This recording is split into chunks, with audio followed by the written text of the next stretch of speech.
it doing? Check this. Are we live? I think we are. Hot diggity damn. Welcome back to Leah's Lifestyle. Today we are at book club again. Day number 2 on the roll. Okay, we stopped on The Highly Sensitive Person. Boom, there's the book. Page 138, chapter 7. We are going to do our best to get to the next chapter today. I'm just going to read through, make a few comments as I normally do. I did go back and do yesterday's questions, so make sure that you did that. Everyone can do them the way that they feel best doing them. The way that I do them is just like in my little journal. I just kind of write free willy, messy, however I enjoy it. So just you do you, you know? Whatever works for you. My cat's playing in the background. Get it, Blondie, baby. Get it. Get it, Blondie, baby. I should be playing with her, but I need to do this.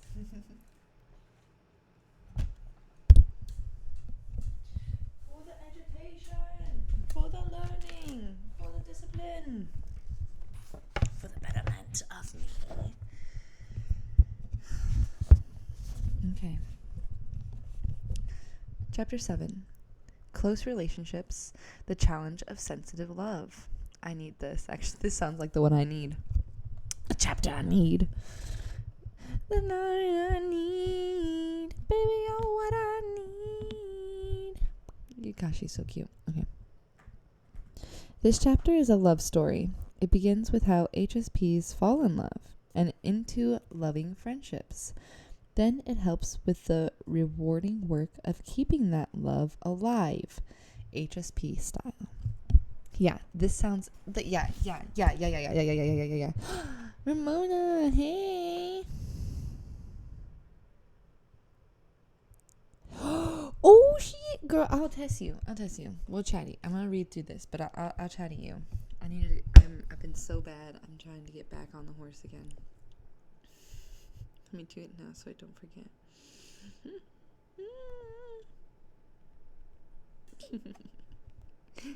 Yeah, you go do your thing. We'll chat in real life.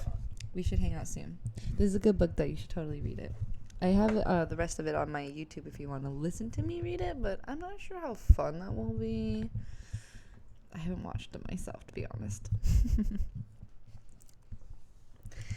HSP's intimacy. So many ways we do it. Cora is 64, a homemaker and author of children's book. I was going to say child's book. Children's book. She has been married once to her quote-unquote only sexual partner and informed me firmly that she is quote-unquote very content with this very content with this aspect of my life. Dick, her husband, is quote-unquote anything but an HSP. But each enjoys what the other brings to the marriage, especially now that the rough spots are worked out. For example, over the years she learned to resist his wanting her to share his pleasure in adventure movies, downhill skiing, and attending Super Bowls. He goes with his friends. Mark in his 50s is a professor and poet, an expert on T.S. Eliot. He is unmarried and lives in Sweden, where he teaches English literature. Friendships are central to Mark's life.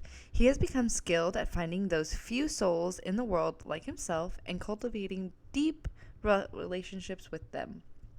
I suspect they consider themselves very fortunate. Excuse me. As for romance, Mark remembers intense crushes even as a child. As an adult, his relationships have been quote-unquote rare but overwhelming. Two are always there, painful, there is no end, although the door is closed. But then I recall the tone becoming wiry, quote unquote, but I have a rich fantasy life. Anne also recalls being intensely in love as a child, quote unquote. There was always something, and it was a quest, a search. She married at 20 and had 3 children in 7 years. There was never enough money, and as the tensions mounted, so did her husband's abusiveness. Oof. After he hit her hard a few times, she knew she had to leave, had to grow up and somehow support herself. Over the years, other men in Anne's life. Oh, hold on. I'm so sorry. I think that just like that moment of like, it's just like, she's like her only like love, right? Her only sexual partner. Like 7 years worth of like creating babies together, and then like your physical like that. It's just like, it's hard, you know. Okay. Sometimes you gotta just take a break. Accept that you feel in a certain way, because we human.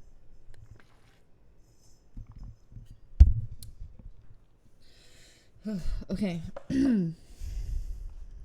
Over the years, there were other men in Anne's life, but she never married again.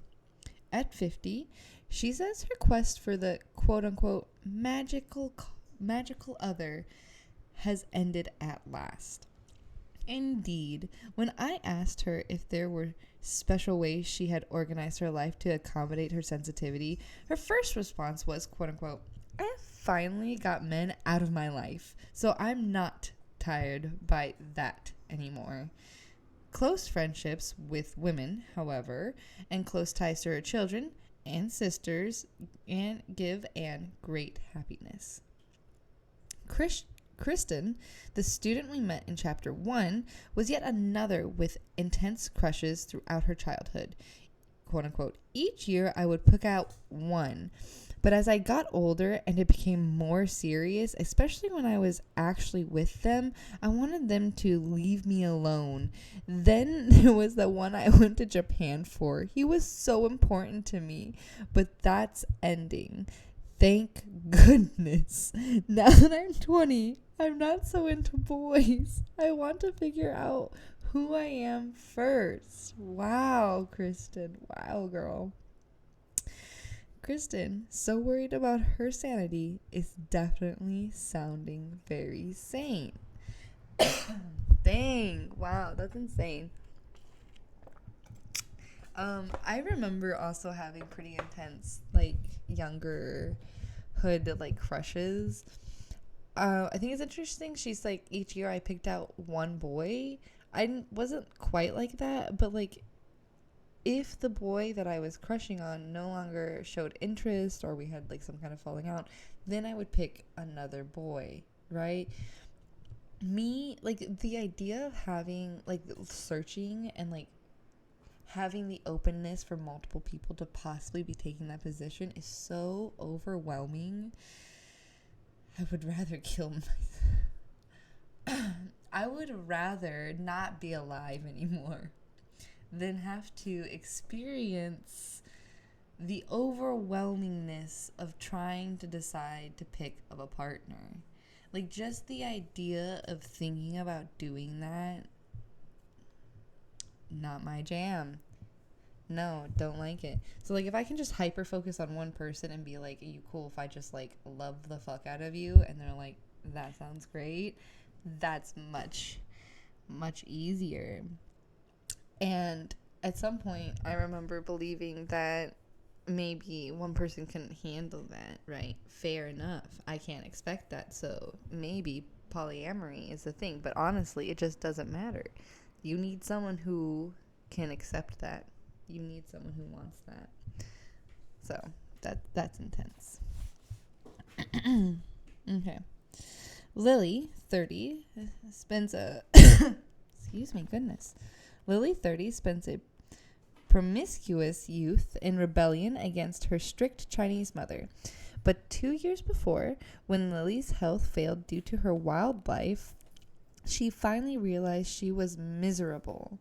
During our interview, she even began to wonder whether she wonder whether she had chosen the overstimulating life in order to distance herself from a family she had seen as boring and lacking American vigor.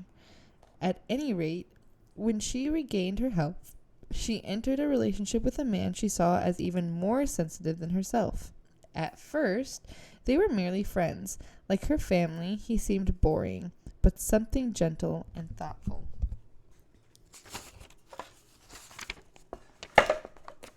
grew between them. They moved in with each other, but she didn't rush into marriage. Lynn is in her 20s and recently married Craig, with whom she shares a common spiritual path and deep new love. But one issue between them is how much sex they want. In keeping with the spiritual tradition he was part of, which she embraced upon meeting him, Craig was abstaining from sexuality. At the time of our interview, he had changed his mind, and she was the one who wanted to follow his tradition and abstain.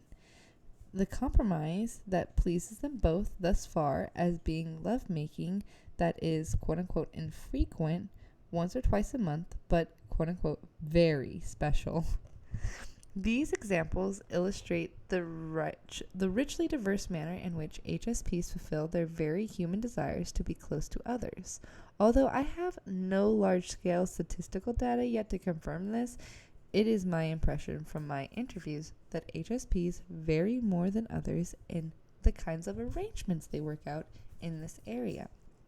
Choosing being single more often than the general population, or firmer monogamy, or close relationships with friends or family members rather than romance. True, this marching to a different love song may be due to HSP's different personal histories and needs. But the necessity is the mother of invention.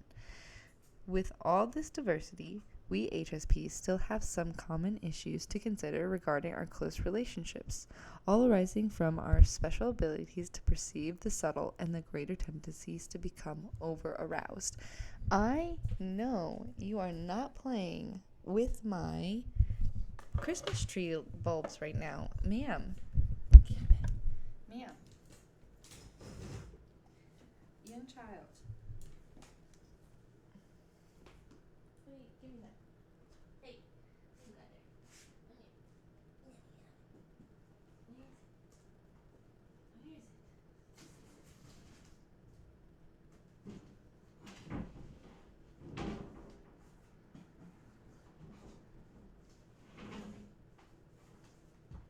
Not me sitting here now chasing it. God damn it, girl. I neighbors hate us.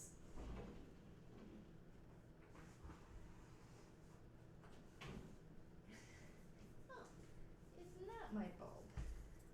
It's actually her toy. Look at that. Look at that. Such a good little girl. But I got it for you. Where are you? There she is. Alright. It was stuck anyway, so she needed my help. Back to it. And now she's going to play with it. Good. I'll keep her busy. HSPs and falling in love. In respect and falling in love, my research suggests that we HSPs do fall in love harder than others. That can be good. For example, research shows that falling in love tends to increase anyone's sense of competence and the sheer breadth of the person's self-concept. B-R-E-A-D-T-H.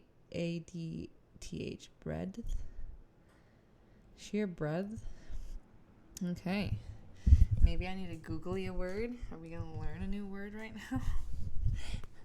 Here we go.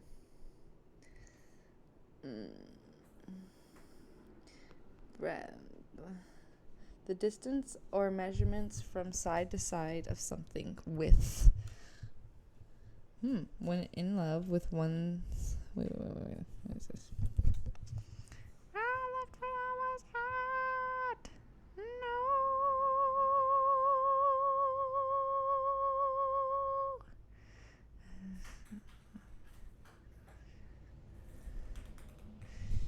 Cutie patootie. Oh. Okay, breath. That can be good. For example, research shows that falling in love tends to increase anyone's sense of competence and the sheer breadth of the person's self-concept. When in love, one feels bigger, better. On the other hand, it is good to know some of the reasons we fall in love harder than have little or nothing to do with the other, just in case there are times when we would rather not. Before we begin, however, write down what happened to you on one or more occasions when you fell deeply in love. Then you can watch to see if any of what I described was operating in your case. I realize that some HSPs never seem to fall in love. They usually have the avoidant attachment style I have described earlier. But saying I will never love is like saying it will never rain in the desert. Anyone who knows the desert will tell you that when it does rain, watch out. So you think you never fall in love hard. You might just read on anyway in case of rain. Okay, so now we gotta mark here a reminder for later what page to come to for one of the questions that we'll answer. Okay. When it is too intense. Before turning to the kind of powerful falling in love of or friendship that can lead to a wonderful relationship, you might be interested in the rare but more notorious case of overwhelming, impossible love. It can happen to anyone, but it seems to happen a little more often to HSPs, and since it is often a miserable experience for both parties, some information may be helpful should you stumble into such a situation. This sort of love is usually unrequited. The failure to be loved back can be the very cause of the intensity. If a real relationship could develop, the absurd idealization would cool as one came to know the beloved better, wants and all. But in the intensity can also stop the relationship. Extremely intense love is often rejected by the beloved just because it is so demanding and unrealistic. The one being loved often feels smothered and not really loved at all in the sense that he or her feelings are being considered. Indeed, it can seem as if their lover has no real understanding of the loved one, only some impossible vision of perfection. Meanwhile, the lover may abandon everything for their dream of perfect happiness, which the other alone can fulfill. How does such love happen? There is no one answer, but some strong possibilities. Carl Jung had the ability introverts, most HSPs, turn their energy inward to project their treasured inner life from being overwhelmed by the outer world. But Jung pointed out that the more successful introverted you are, the more pressure builds in the unconscious to compensate for the inward turning. It is as if the house becomes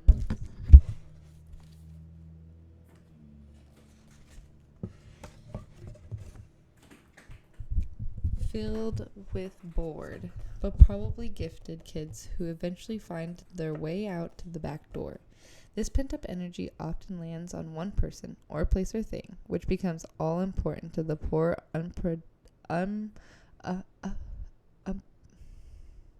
upended introvert. That was funny. My brain didn't want to say that. You have fallen intensely in love, and it really has less to do with the other person and more to do with how long you have delayed reaching out. Many movies and novels have captured this kind of love. The classic film example might be The Big Angel and a professor falling in love with a dance hall girl. The book classic might be Hermes Hesse's Steppenwolf. Never heard of these. And a highly introverted older man meeting a provocative young dancer in her passionate, sensuous crowd. Oh, like, the movie, like Sexy Dancing, right? But don't put baby in the corner. She's like 16. He's like 27. In both cases, the protagonists are hopelessly drawn into a world of love, sex, drugs, jealousy, and violence, all in the stimulation and stuff on the senses which their intuitive, introverted self had once rejected and knew nothing about handling. But women experience it too, as in some of the novels of Jane Austen and Charlotte Bronte, in which controlled, introverted, bookish women are swept away by love. No matter how introverted you are socially being, you cannot escape your need and spontaneous desire to connect with others, even if your conflicted urge to protect yourself in every You cannot escape your need and spontaneous desire to connect with others, even if your conflicting urge to protect yourself is very strong. Fortunately, once you have been out there a bit and in love a few times, you will realize that no one is that perfect, as they say. There are always other fish in the sea. The best protection against falling in love too intensely is being more in the world, not less. Once you reach a balance, you may even find that certain people actually help you stay calm and secure. So since you're going to be soaked someday anyway, you might as well dive in with the rest of us now. Look back at your own story of falling in love or friendship. Did it follow a long period of isolation? Oh my God. Why would you say something like that?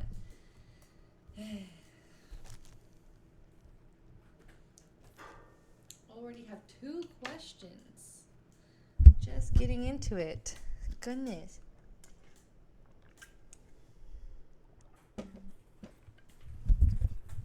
Human and divine love.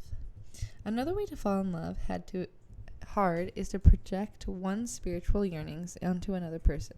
Again, mistaking your human beloved for a divine beloved would be correct if you could live with that person for a while.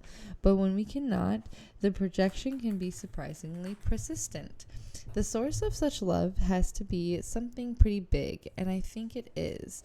As Juggins would put it, we each possess an inner helpmate who is meant to lead us to the deepest inner realms, but we may not know that inner helpmate very well, or more often we mistakenly project him or her onto others in our desperate desire to find that one we need so much. We want that helpmate to be real. And of course, while things can be very real that are entirely inner, that is an idea that can be hard to learn.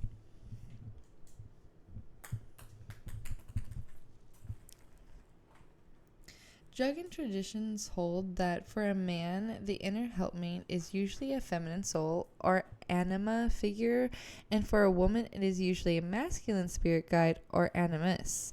So when we fall in love, we are often really falling in love with that inner anima or animus who will take us where we long to go, to paradise. We see the anima or animus in flesh and blood, people with whom we hope to share an earthly sensual paradise, usually including a tropical cruise or a weekend of skiing at Vail.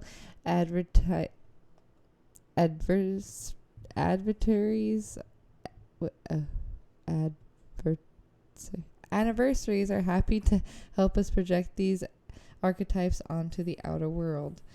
Don't get me wrong, flesh and blood and sensuality are all great. They just aren't going to substitute for the inner figure or the inner goal. But you can see what a confusion divine love can make when 2 mortals set out to love each other in a human way. But maybe the confusion is okay for a time. At some point in one's life, as the novelist Charles William wrote, quote unquote, unless devotion is given to the things which must provide false in the end, the things that is true in the end cannot enter. What?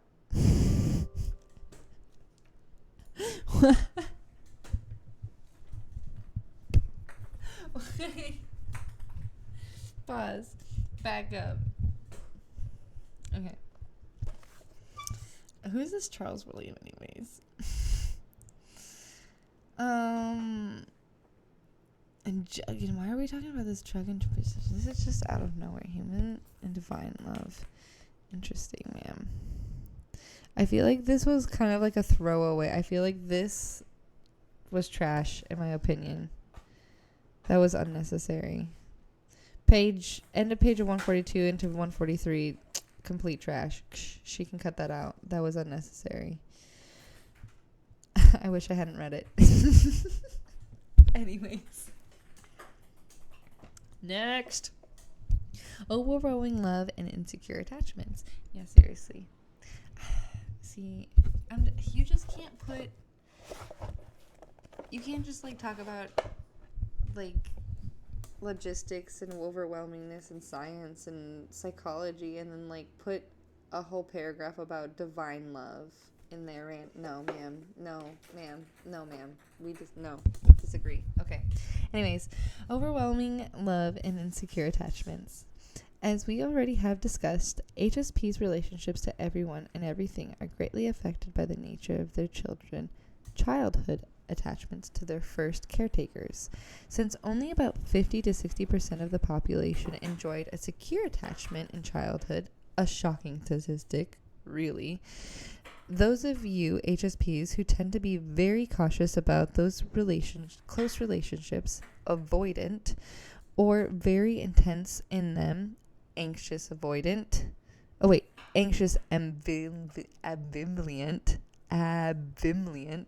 all right, can still consider yourself quite normal, but your responses to relatives are powerful because there is so much unfinished business in that department.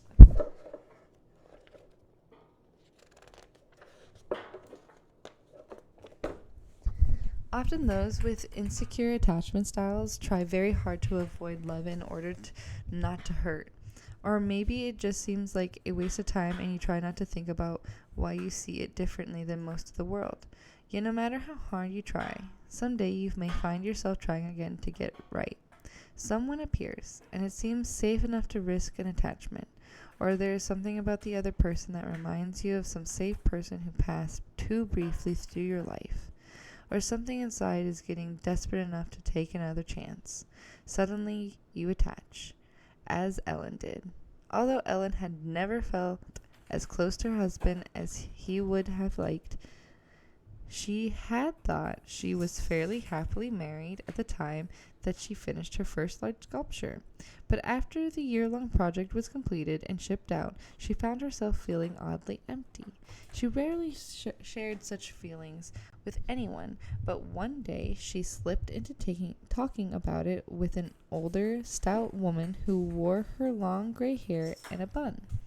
Until that conversation, Ellen had never noticed the woman, who was considered something of an eccentric in Ellen's community.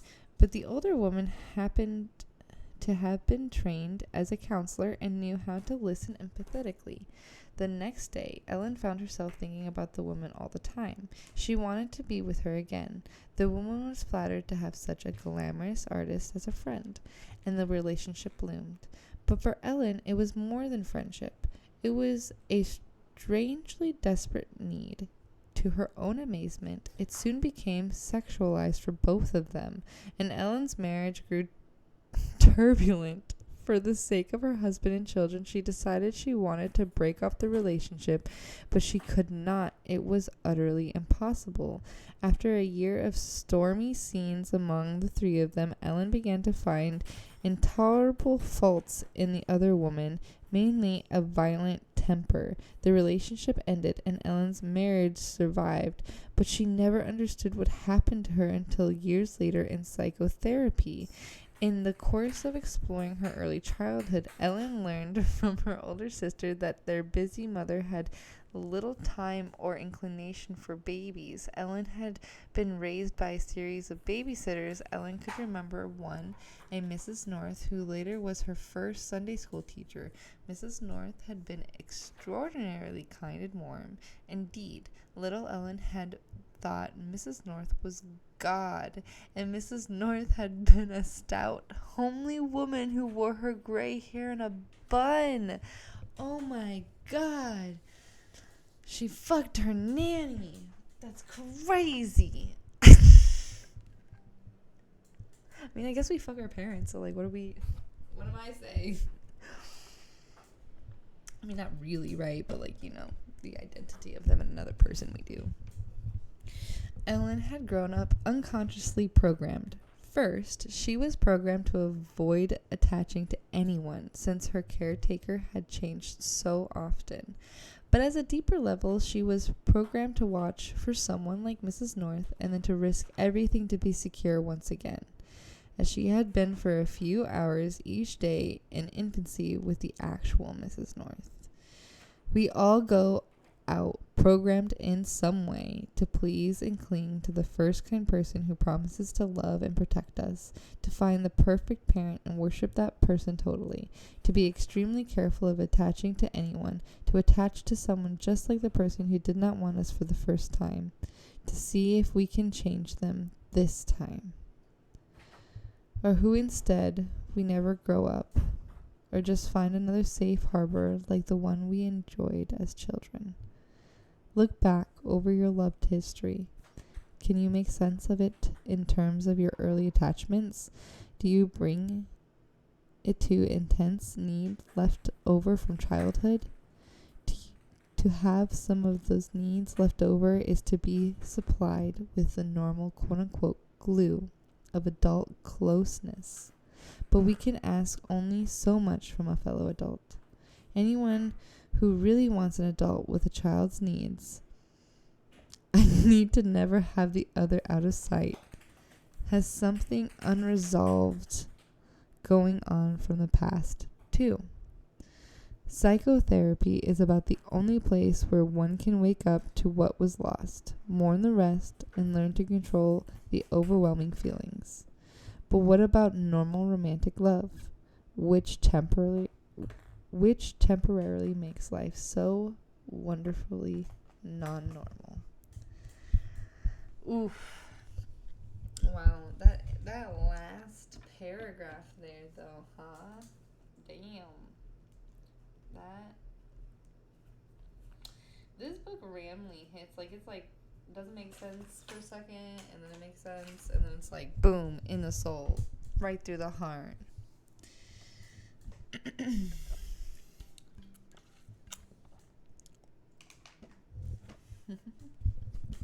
on. The two ingredients for mutual love. In studying hundreds of accounts of falling in love and friendships written by people of all ages, my husband, a social psychologist with whom I have conducted considerable research on close relationships, and I found two themes to be the most common.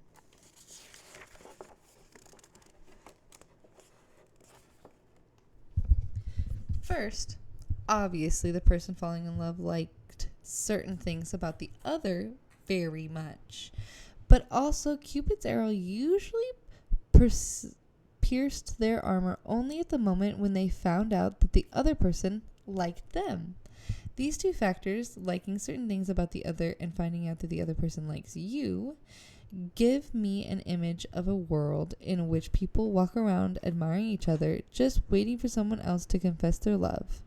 The image is important for HSPs to keep in mind because one of the most arousing moments in one's life is either confessing or receiving a declaration of affection. But if we want to be close to someone, we must do it. We must endure all the risks of getting closer and being close, including speaking up. Cyrano de... Oh, what is it?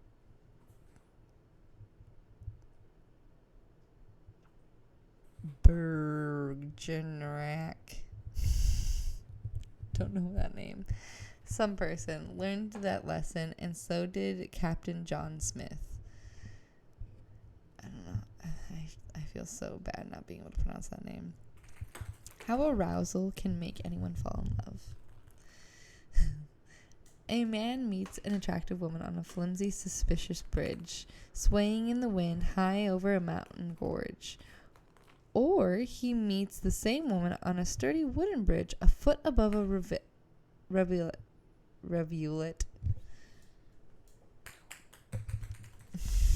In which place is the man more likely to be romantically attracted to the woman?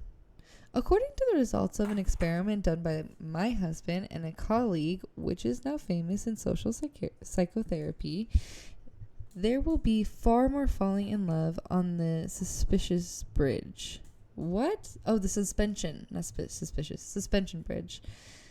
Other research has found that we are more likely to be romantically attracted to someone else if we are aroused in any way, even from running in place or listening to a tape of a comedy monologue. So if you're dating someone and you get to choose the date, what you should choose is something that makes them move physically or gets them really excited, so that way they fall in love with you really quickly. Don't go to the movies. Just saying. There are several theories about why arousal of any kind can lead to attraction if someone appropriate is at hand. One reason might be that we always try to attribute arousal to something, and if we can, we would especially like to attribute it to feeling attraction. Or it might be that high but tolerable level of arousals are associated in our minds with self-explanation and excitement, and these in turn are associated with being attracted to someone. This discovery has interesting implications for HSPs. If we are more easily aroused than others, we will on average be more likely to fall in love, and perhaps harder as well when we are with someone who's attractive. Look back at your own love history. Do you go through an arousing experience before or while meeting someone you've loved? For that matter, after going through some ordeal, have you ever felt stronger attached to the people who went through it with you? Or to doctors, therapists, family members, or friends who've helped you deal with a crisis or with pain? Think of the friendships formed in high school and college while everyone is experiencing so many new, intensely arousing situations. Now you understand why.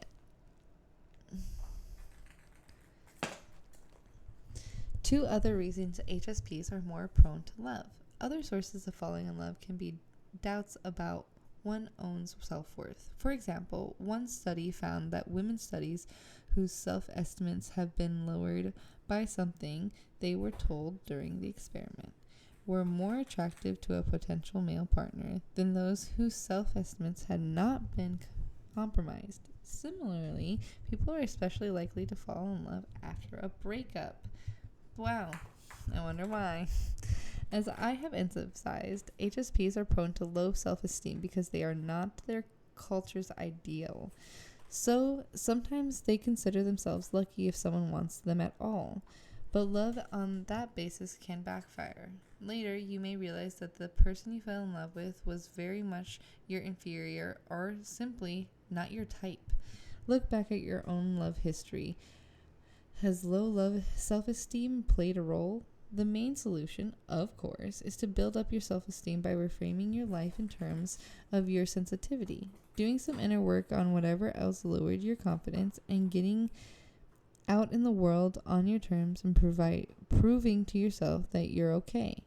You're all surprised how many people will love you deeply just because of your sensitivity. Then there is the very human tendency to enter or persist in a close relationship out of sheer fear of being alone, over-aroused, or faced with new frightening situations. I think this is a major reason why researchers find that 1/3 of college students fall in love during the first year away from home. We're all social animals, feeling safer in each other's company. Dude, yeah, I believe that. But you don't want to put up with just anyone out of fear of being alone. The other will sense it eventually and will be hurt or take advantage of you. You both deserve better. Look back over your love history. Do you fall in love out of fear of being alone? I believe that HSPs ought to feel that they can survive at least for a while without a close romantic relationship. Otherwise, we are not free to wait for a person we really like. If you cannot live alone yet, it's nothing to be ashamed of. Most likely, something damaged your trust in the world, or someone wanted you to develop that trust. But it's pragmatical. Do try living on your own. Should it seem too difficult, work it through with a therapist to support and coach you. Someone who will not abuse or abandon you and who has no interest in the outcome except seeing you self-sufficient. Nor do you have to be totally alone. There are some great other comforts available, like good friends, loyal family members, the roommate who happens to be home and ready to go to a movie, big-hearted dogs, and cuddly cats. I like cats. I had doggies and cats, but I like cats right now. Kitty cats. One is sleeping. She's sleeping a lot though. She's healing, that's why.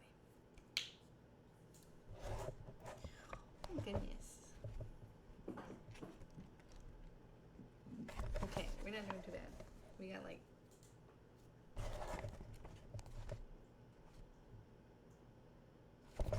15 more pages. Just taking a little finger break here, real quick, and we'll finish up. A little stretchy break. A little stretch moment. Everyone stretch. Do-do-do-do. Stretch. Stretch those arms. Stretch those hands. And stretch again. And stretch one more. And stretch 2 times. And stretch 3 times. Okay. And shake it out. And shake it out. And get some water. Hydrate food. Why don't you do for your skin?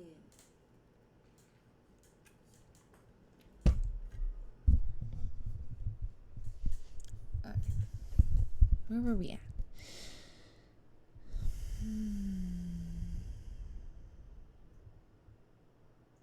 I think we were moving on 148 to deepening a friendship. I need that. HSPs in particular should never underestimate the advantage of deep friendships. They do not have to be so intense, complicated, or exclusive or romantic relationships. Some conflicts can be left to work themselves out. Annoying traits can be ignored a little longer, maybe for the entire life of the relationship. And in friendships, you can check out what is possible with another person without such lasting harm being done if you're rejected or decided to reject the other. Occasionally, a romantic relationship even arises from what started as a friendship.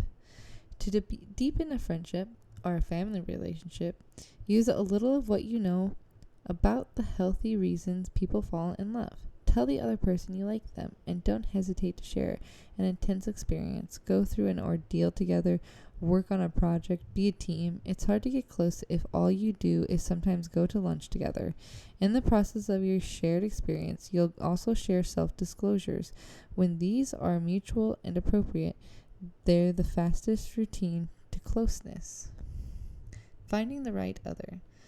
Actually, often in the non-HSPs who find us, at one time most of my friends were extroverted, not so sensitive, but certainly nice and empathetic. People who seemed a bit proud to have discovered me. This reclusive writer, these were good friendships for me, bringing me perspectives and opportunities I would not have encountered on my own. For many reasons, however, it's always good for HSPs to be close to some other HSPs too. One excellent tactic for finding HSPs is to ask your extroverted friends to introduce you to others they know who are like you. Otherwise, you can ask an HSP by thinking like one. No happy hours, gyms, and cocktail parties. At the risk of fostering stereotypes, HSPs might be a little more likely to show up just as examples as adult education courses, Audubon or Sierra Club outings,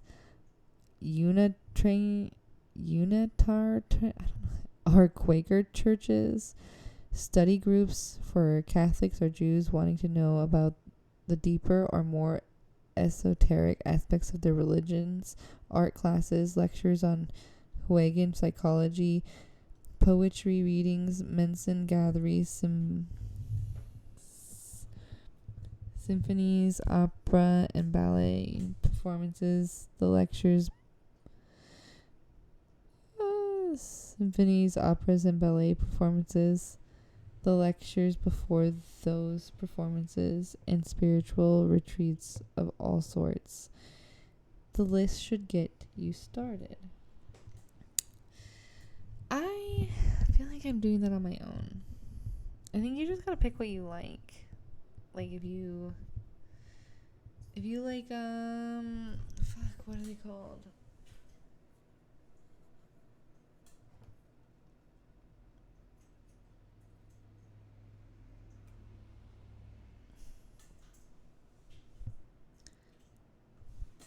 My brain's not functioning right now. I can't think of the word. Like I don't want to sound completely stupid right now, so I'm unwilling to. Fuck.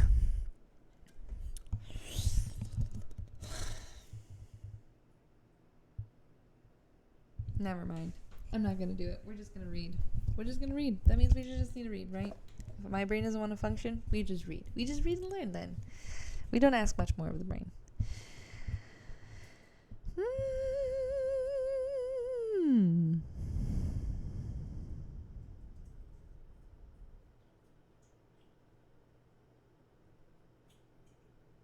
Once you have found other HSPs, you can fall into conversations easily by saying something about the noise or stimulation where you are.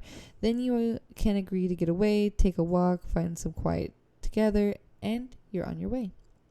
HSPs at the dance. I have said and will say again that HSPs need close relationships and can be very skilled in them. Still, we have to watch for that side of us that wants to be introverted. To protect ourselves. Often we can find ourselves in the following sort of dance. First, we want to be close, so we give out all the signs that invite closeness. Then someone responds. They have to see us, see more of us, get to know us, maybe touch us. Then we back off. The other person is patient for a while, then backs off too. We feel alone, put out the signs again. No, don't say that. Stop. I hate that. Quit it. I don't do this. You do this. Not me, you. And the other one tries again. We are so glad for a while, then we feel overwhelmed. Step forward, step back, step forward, step back, until you both are tired of the dance. Ugh, I hate that I do that. Don't call me out. I'm trying, okay?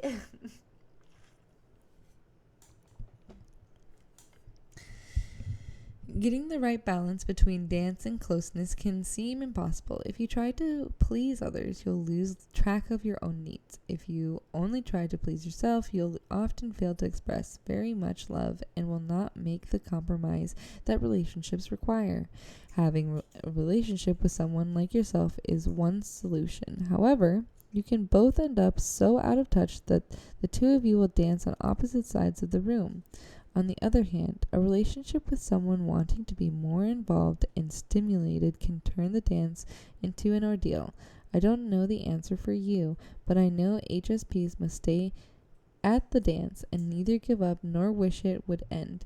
And it's best if a flow which balances the need of each and acknowledges the feelings fluctuate. You simply become more graceful with time. You step on fewer toes. So let's look closer at your closest relationships. Thanks. You get better over. It gets better over time. Fuck that shit. I hate that. It gets better over time. That's what everyone says. Technically, they're right, but also fuck that shit. Time makes everything better. Okay. Close relationships between two HSPs. Being close to another HSP should have great advantages. Each feels so understood at last. There ought to be fewer conflicts about how much is too much, about spending time alone. You probably enjoy similar pastimes. The disadvantages could be that you are more likely to have difficulties doing the same sorts of tasks, whether asking for directions from strangers or spending a day shopping. So these things tend not to get done. Also, if you both tend to keep your distance from another, there will be no one to force the two of you to be more intimate, to face your insecurities. A distant relationship might feel okay to both of you, but have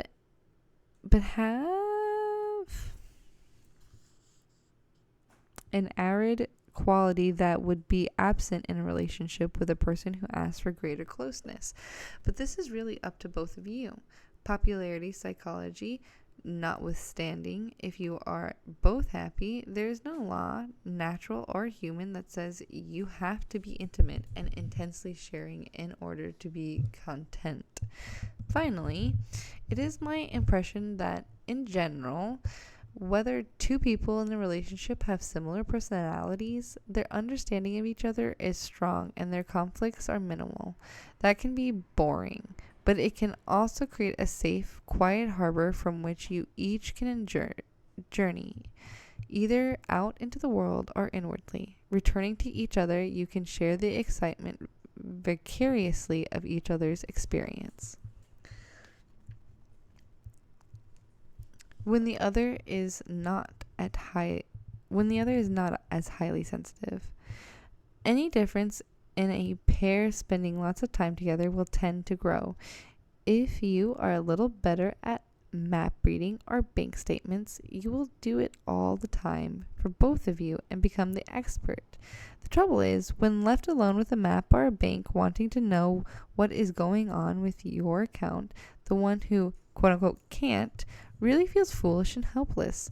Although on the occasion one is surprised to find that, thanks to watching the other, he or she knows far more than thought, everyone has to decide for themselves the areas in which is good enough to be dumb but paired with an expert, and those in which it is not okay to be a dummy, but self-respect is an issue. And in heterosexual couples, I think gender stereotypes also tend to take hold. Maybe you feel uncomfortable doing things that someone of your gender does not usually do. Or maybe, like myself and my husband, you feel uncomfortable letting those stereotypes stand. I like knowing how to change a tire. He likes knowing how to change a diaper. These specializations are most problematic and tempting to ignore them, and it happens in psychology, quote unquote, work. One member feels the emotions for both. The other stays cool, or one feels only good feelings, gaining no resilience in dealing with grief, fear, and so forth. The other gets stuck with all the anxiety and depression. When it comes to your trait, however, it is even a little less sensitive because the expert is doing anything that might over-arouse the more sensitive one.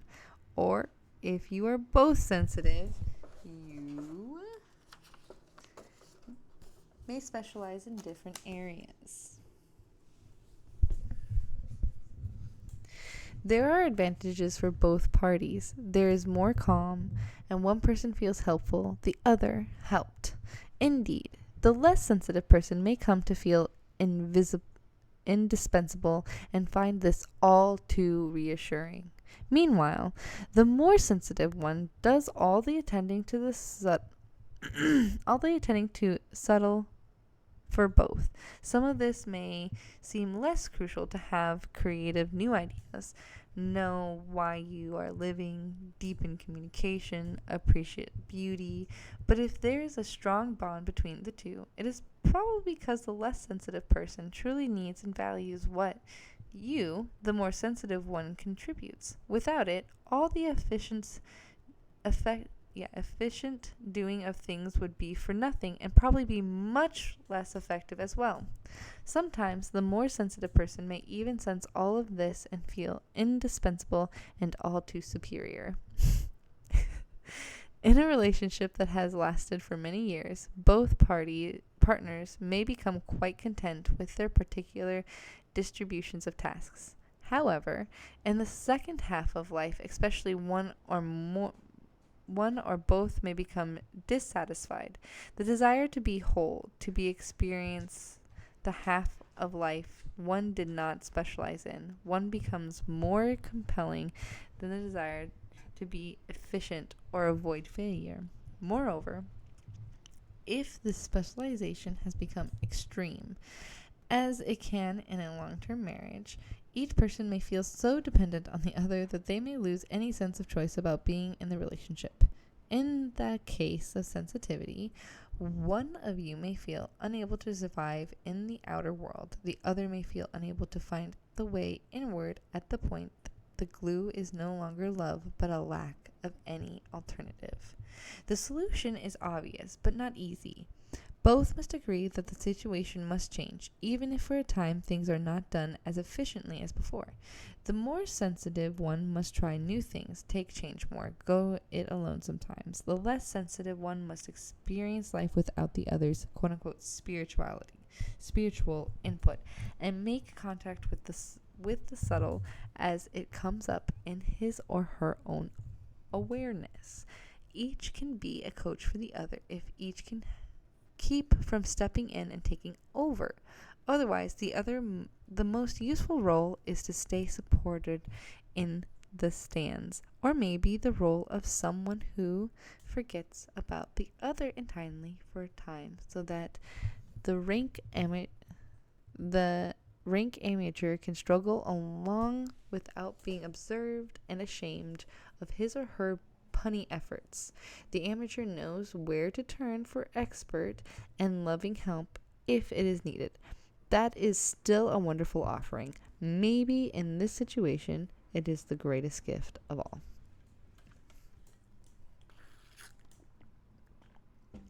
Differences in optimal arousal level.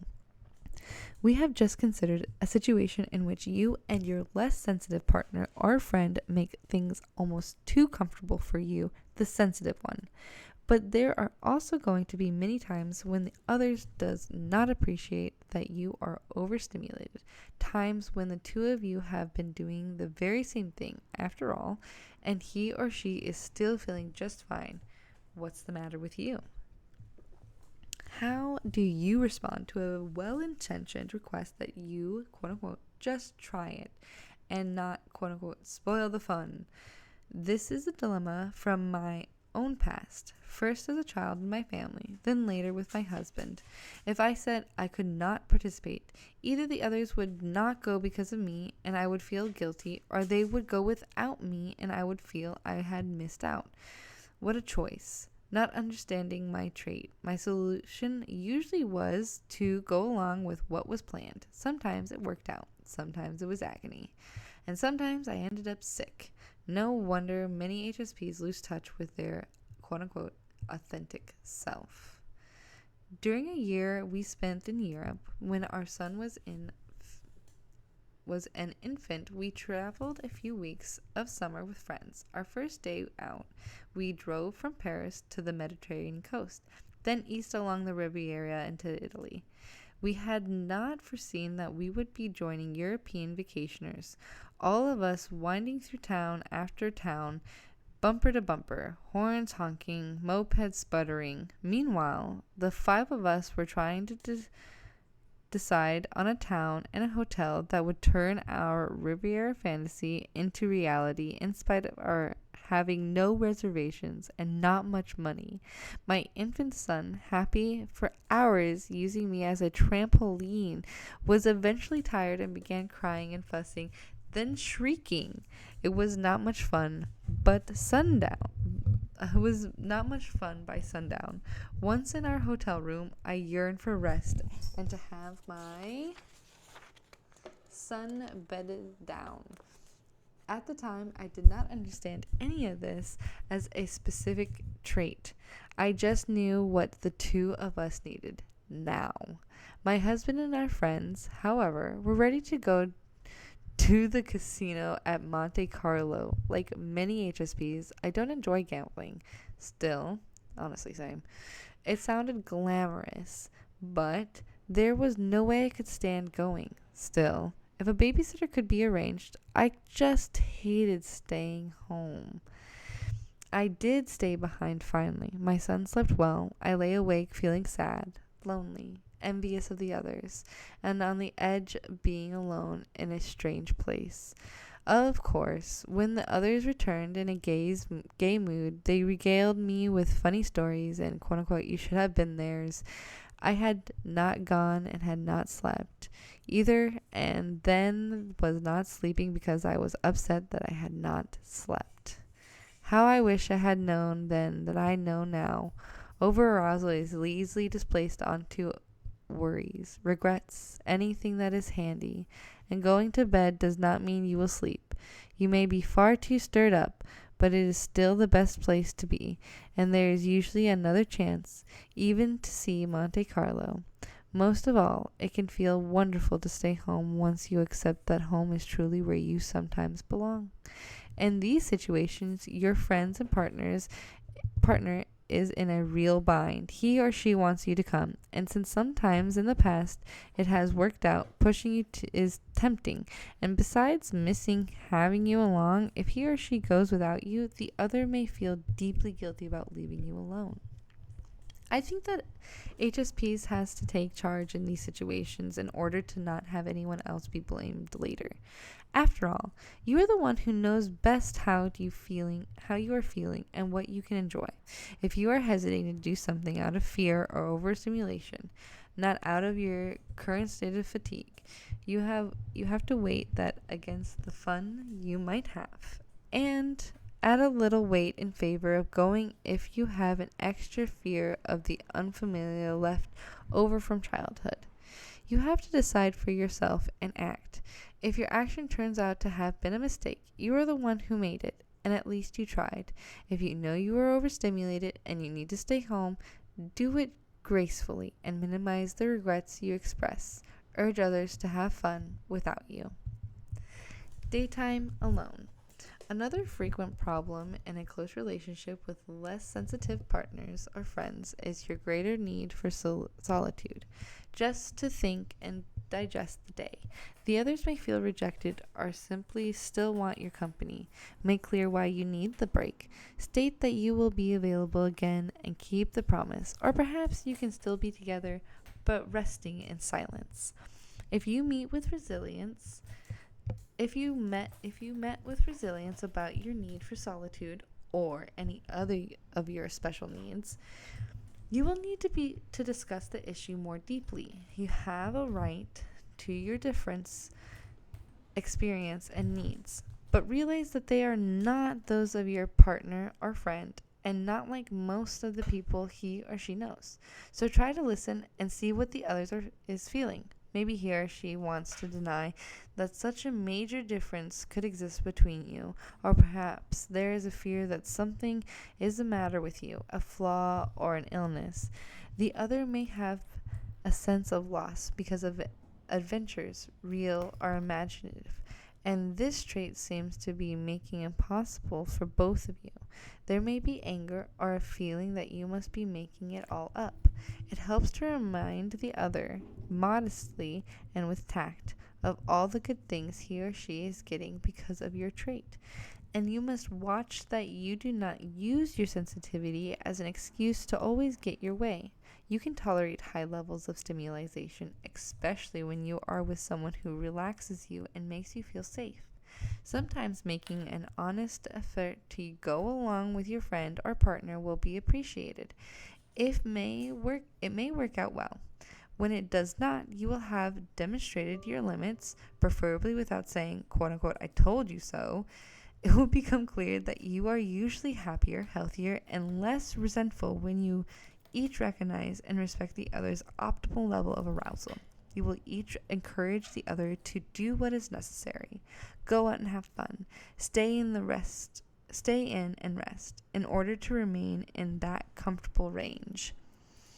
Other issues, of course, can come to the surface when you assert yourself about your needs. If the relationship is already on shaky ground, announcing your trait as a factor that your friend or partner must live with could produce a major I'm guessing quake. Yeah, earthquake. But if the fault line was there all along, do not blame your trait or your defense of it, no matter how much it becomes a point of contention. Okay. Got like less than 10 pages. We can do it. Look at that. Look at that. Look at that. That's what we got left. Right there. To get to chapter 8. Get to chapter 8. We'll do like a chapter a day. I think there's only 10 left, so 8, 9, 3 days. 3 days left. We can do 3 days. 3 days. 3 days. We can get this done in 3 days. Fuck yeah. Fuck yeah. Fuck yeah. Book club in 3 days. Then we can move on to a new one. Yeah. I'm gonna do it differently though than the way we're doing this. I don't want to just read straight out anymore. This is way too much. Way too much. Way too much. But that's okay. You gotta try things. Test things, find out how it works, and then you move on. Test it, you know? It's the first one. Well, it's not actually. I did this once before, but I didn't like the way I did it, which is why I did it this way. But now I'm gonna do it like a mix of both. I got it now. Okay? I got it now. Where are we? Okay, page 156. The fear of honest communication. Jeez, I've been doing this for an hour. 10 more pages. No, we gotta do it. We gotta do it.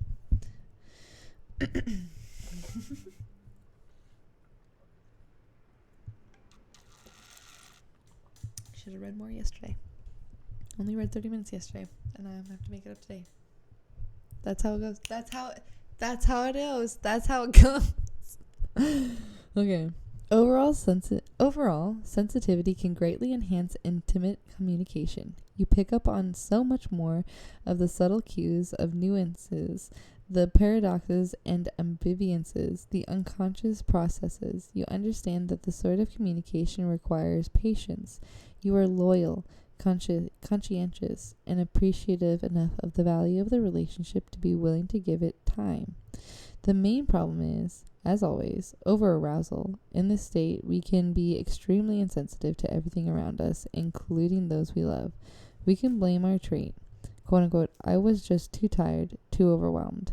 But it is still our duty to do whatever we can to communicate in a helpful way or to let others know ahead of time, if possible, when we are able to hold up our end. HSPs probably make their greatest communication errors by avoiding the over-arousal caused by unpleasantries. I think most people, but HSPs especially, dread anger, confrontation, tears, anxiety, quote-unquote scenes, facing change. It always means the loss of something. Being asked to change, being judged or shamed by our mistakes, or judging or shaming anyone else.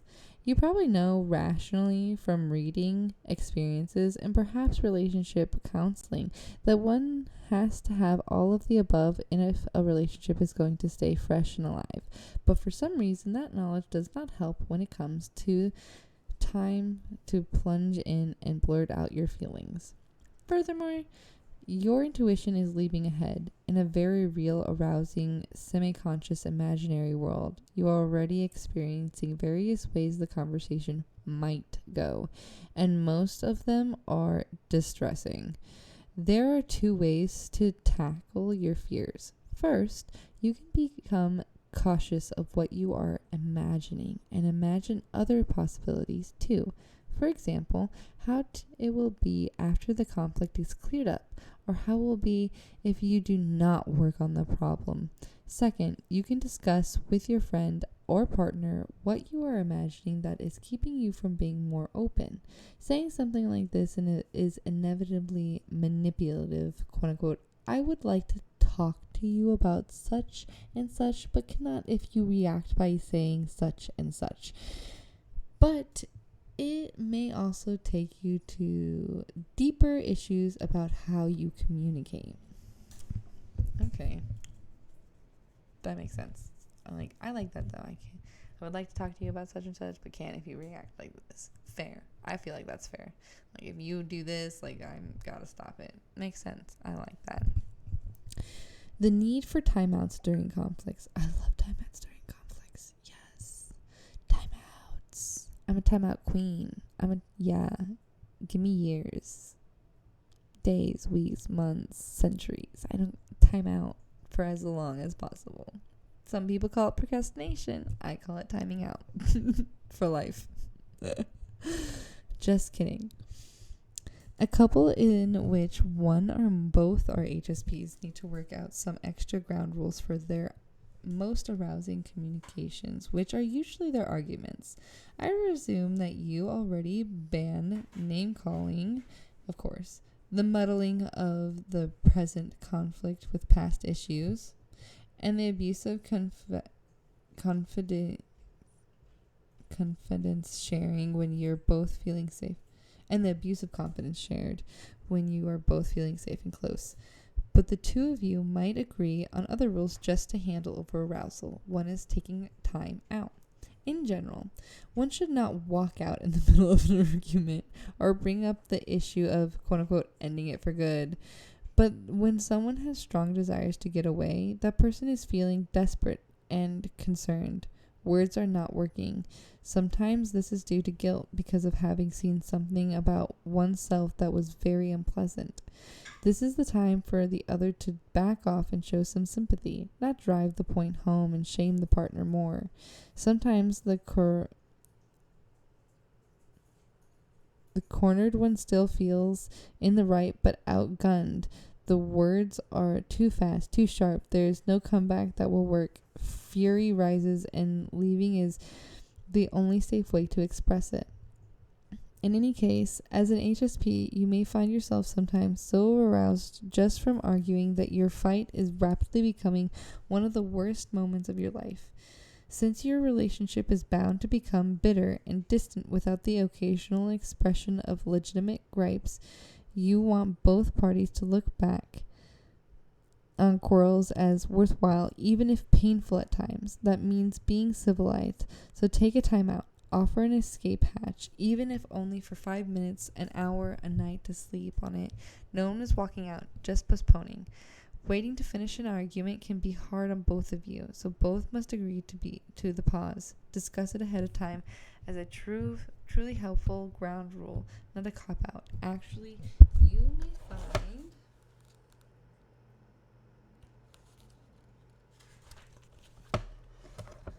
it's so helpful that you will readily agree to it in the future.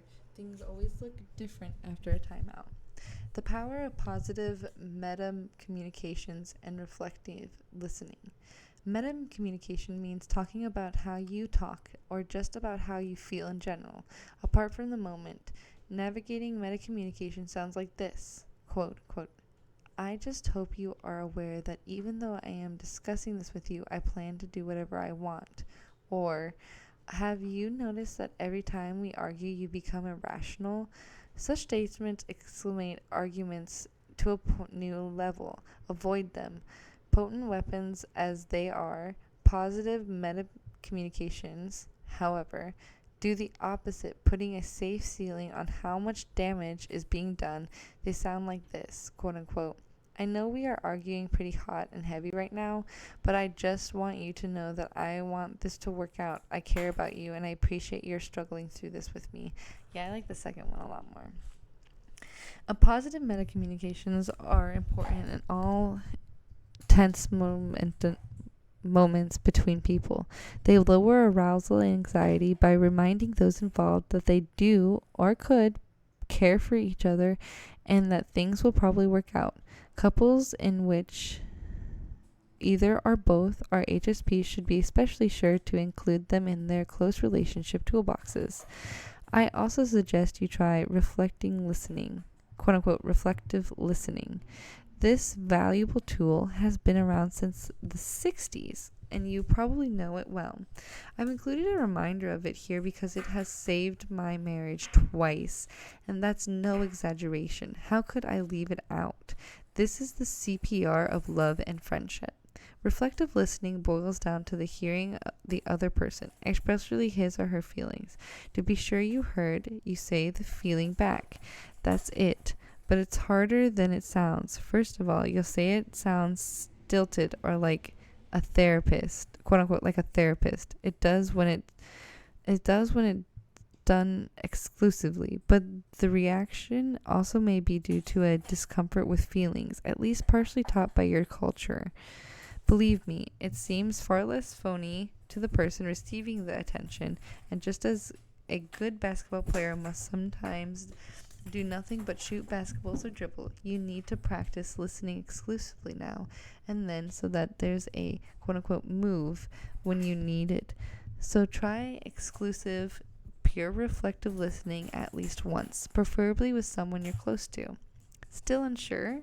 Another reason for sticking to feelings is that out in the world, they are rarely heard. We want them to be honored, at least in our close relationships. And feelings are deeper than ideas and facts, in that they often color, control, and confuse the ideas and facts. Once the feelings are clear and the ideas and facts are clearer too, Once the feelings are clear, the ideas and facts are clearer too. Okay, I just said it weird. When doing reflective listening, learning a conflict in your relationship, you'll be forced to hear when you're being unfair, when it's time to outgrow certain needs and give up certain habits, and to hear the negative impact you're having without defending yourself and shutting out the bad news, and without getting over aroused and breaking down so that the other has to take care of you. This leads us to the deep topic: close relationships as a path to individuation. In Chapter 6, I described what Huagan psychologists call the individualization process, the process of following one's path in life, and learning to listen to one's inner voice. Another aspect of that process is listening specifically to those voices or parts of ourselves which we have shunned, despised, ignored, or denied. These quote-unquote shadow parts, as Huygens call them, are always needed in order to become a strong, whole person, even if we live half of our lives as though knowing about them would kill us. For example, some may be so convinced he is still always strong that he can never admit to any weakness. History and fiction are filled with lessons about the dangerous blind spot, which eventually brings the person down. We have all seen the opposite too. People convinced that they are always weak, innocent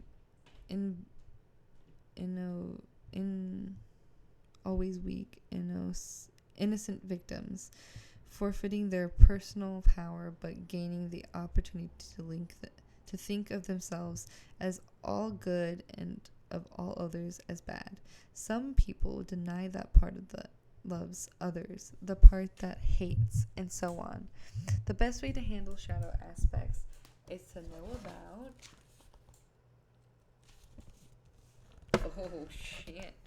them and form an alliance with them. Up to now, I have been upbeat about HSP, speaking of our conscientious loyalty, intuition, and insight, but I would do you a disservice if I did not also say that HSPs have as much or more reason to reject and deny parts of themselves. Some HSPs deny their strength, power,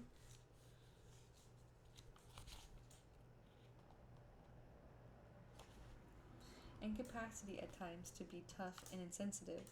Some deny their irresponsible, unloving parts. Some deny their needs or others, or their need to be alone, or their anger, or all of the above. Learning about these rejected parts is difficult because usually we reject them for good reasons.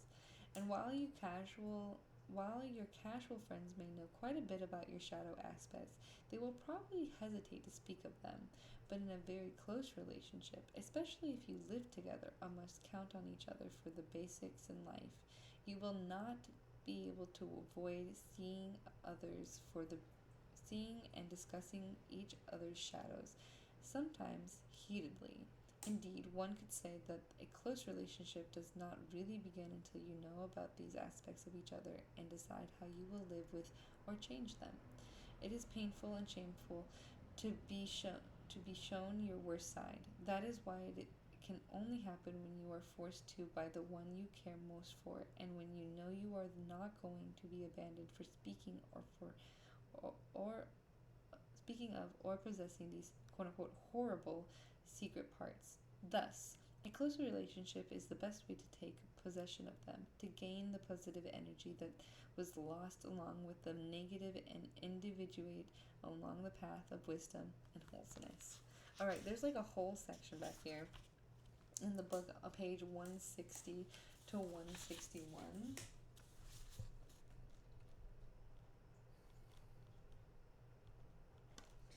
And it is reflective listening. I'm going to read it out so you guys can do it, but I will do this later. Reflective listening. When done as an exercise, set a time limit, 10 minutes minimum, 45 minutes maximum. Then reserve roles, giving the other equal time, but do not reverse right away. Wait an hour, even a day.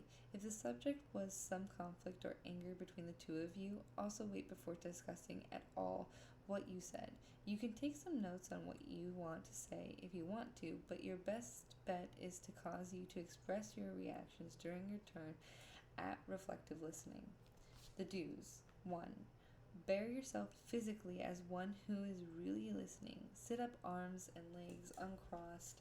Lean forward. Perhaps look at the other person. Do not check your watch or your clock. 2. In words or tone. Reflect back the actual feelings that were expressed. The factual contents are secondary and will come out as you talk. Be patient. If you suspect that other feelings are present, wait until they show themselves in words or are utterly obvious from the tone of voice. To start with a somewhat silly example of demonstrate the idea of emphasizing the reflection of feelings, your partner might say, quote unquote, I don't like the coat you're wearing. In this exercise aimed at the emphasizing the feeling, you would say, quote unquote, you really dislike this coat. You don't say, quote unquote, you really dislike this coat. Right, just like that, like this coat. I don't get it. Which emphasizes coat as though you're asking what's wrong with it, and you don't say you quote unquote you really dislike me wearing this coat, which focuses on yourself, usually defensively. But silly examples can lead to much more. Your partner responds to your reflection of these feelings by saying, yes, quote unquote, yes, that coat always makes me think of last winter, where there aren't many feelings yet, so you wait. Your partner says, quote unquote, I hate living in that house. You emphasize the feeling again, quote unquote, it was pretty bad there for you. Not, quote, why, not, quote, I tried to get us out of there as soon as I could. And soon you may be hearing things about last winter you never knew about before, quote unquote. Yes, I realize now that I never was so alone, even with you in the same rooms with me.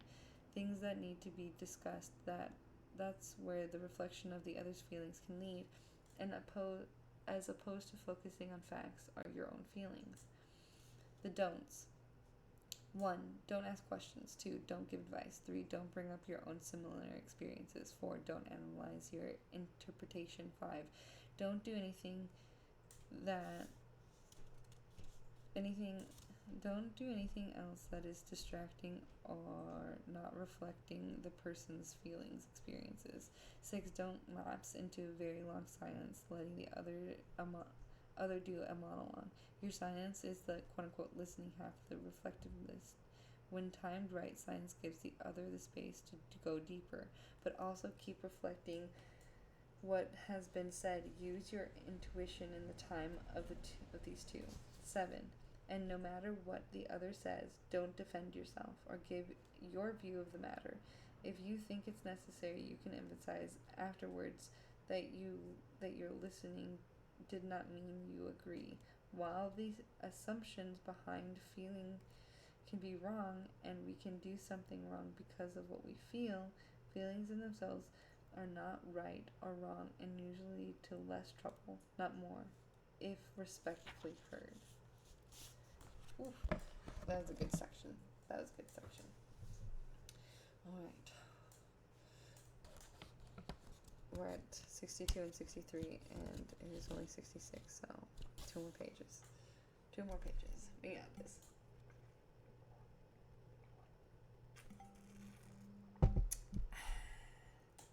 Delicious. Self-expansion in close relationships.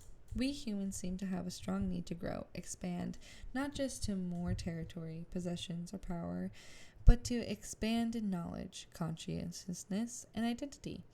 One way we do this is to include others in ourselves. One stops being, quote-unquote, I, and becomes something bigger, quote-unquote, we.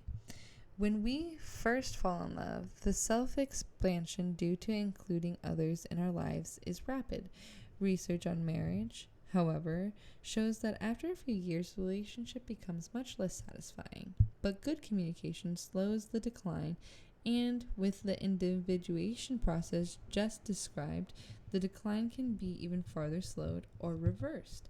My husband and I did research that uncovered another way of increasing satisfaction.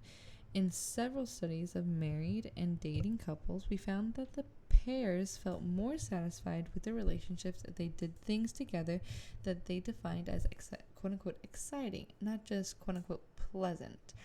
This seems logical. If you cannot expand any more by incorporating new things that the other into yourself, you can still create an association between the relationship and self-expansion by doing new things together. To an HSP especially, it may seem that life is too stimulating already, and when you come home, you want quiet. But be careful not to make your relationship so soothing that you do not do anything new together.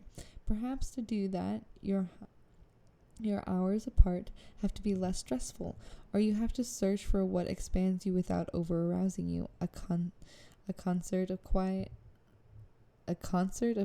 but usually beautiful music, a discussion of last night's dreams, a new book of poetry to share by the fire. You don't have to ride a roller coaster together. If the relationship has been a source of comfort, it also deserves your seeing that it continue to If the relationship has been a source of comfort, it also deserves your seeing that it continues to be a source of satisfying self-expansion. HSPs and sexuality. This is a topic deserving good research and an entire book. Our culture feeds us all so much information about what is ideal and what is abnormal, but that comes from the 80% of who are not HSPs. What is ideal and normal for us, I cannot say for certain, but it makes sense that if we are more sensitive to stimulation, we might be more sensitive to sexual stimulation. This might make our sexual lives more satisfying. It could also cause us to need much less variety.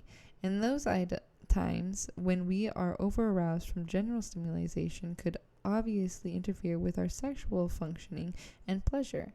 You know enough now about this trait in theory and practice to think through how your sexuality is affected by it. If this area of your life has been confusing or distressing, you might also want to do the reframing exercise with some of your sexual experiences or feelings. HSPs and children. Children seem to thrive when their caretakers are sensitive, and I have met many highly sensitive caretakers who were at their happiest tending their children or their children of others. I've also met some who have not had children or who limit their family to one child entirely because of their sensitivity. Not surprisingly, this dependent in part of their past experiences with children. Was it pleasant or was it too much? When thinking about whether you want to raise children, it is good to remember that your children and future family will be more suited to you than those of others. They will have your genes and your influence. When families are loud, boisterous, or filled with dissension, it is often because the members find that comfortable or at least okay. Your family life can be different. On the other hand, no one can deny that children do greatly increase stimulation in life. To a conscious HSP, they are a great responsibility as well as a joy. You have to be in the world with them. To play school, elementary school, junior high, high school, you have to meet other families, doctors, dentists, orthodontists, piano teachers. It goes on and on. They bring the whole wide world to you. Issues of sex, drugs, driving a car, getting an education, a job, a partner. It is a lot to handle. And one cannot assume one will have a partner during the whole process. You will have to give up other things to do it.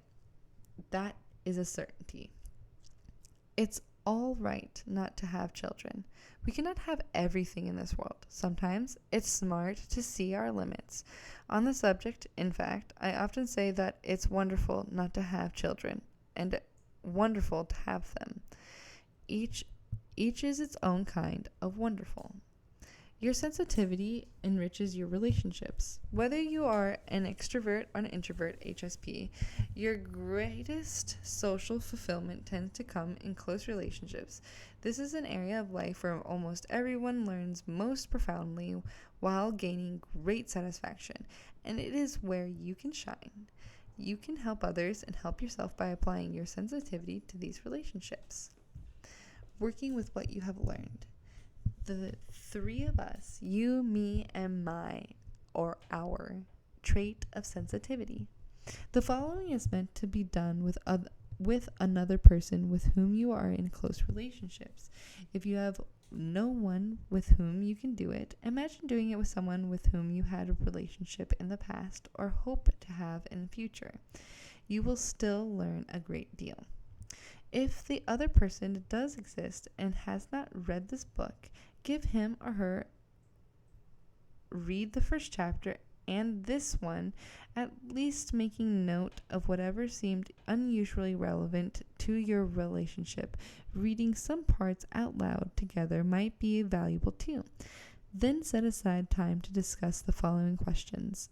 If you both are HSPs, do the set for one of you, then again for the other. 1. What aspect of you does the other value that are caused by your being an HSP? What aspects of you caused by your sensitivity would the other like to change? Keep in mind that the issue is not that the aspects are quote-unquote bad, just difficult in the particular situations or in relations to traits or habits the other possesses. 3. What are some of your conflicts the two of you have bad that are caused by your being an HSP? 4. Discuss any instances when the other wished you had taken into account your sensitivity and protected yourself more. 5. Discuss any instances where you have used your sensitivity as an excuse not to do something or as a weapon in an argument. If this discussion becomes heated, use what you learned in quote-unquote reflective listening to contain it. 6. Was there anyone else who was highly sensitive in either of your families? In what ways might that relationship be affecting this one? For example, imagine a highly sensitive woman married to a man whose mother was highly sensitive. The husband would have deep sensitive attitudes towards sensitivity.